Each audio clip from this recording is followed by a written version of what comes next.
আমরা একটা মানে সংবাদ প্রাপ্তির মাধ্যমে আপনার রানীরহাট বাজার এলাকা থেকে আমরা আমাদের যে হচ্ছে আটককৃত আসামি অপরাধী আপনার ফারুক আহমেদ তাকে হচ্ছে আমরা আটক করে নিয়ে আসি।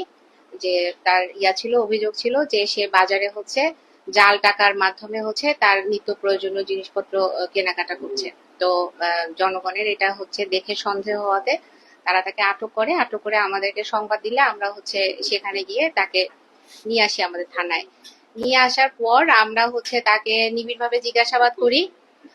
জিজ্ঞাসাবাদের এক পর্যায়ে সে হচ্ছে আমাদের কাছে স্বীকার করে যে সে ফেনী জেলার দাগনভূঞা থানার জায়গাটার নাম কি কোরাইশ মুন্সির ওখানে হচ্ছে একটি কম্পিউটার দোকানে সে হচ্ছে কাজ শেখায় বেসিক্যালি।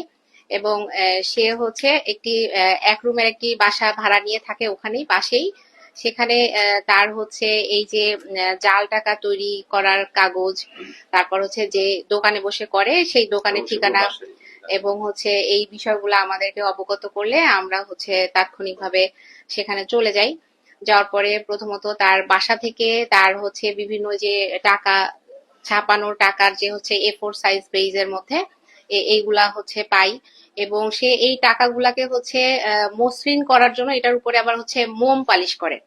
সেই মোম এই ধরনের যে আলামত গুলো আছে কাটার এই সমস্ত হচ্ছে করি আমরা উদ্ধার করি এবং হচ্ছে তার দোকানে যাই। এরপরে দোকানে যাওয়ার পরে যেটা আমরা দেখি যে সে আসলে সম্পূর্ণ এককভাবে এই কাজটা করে।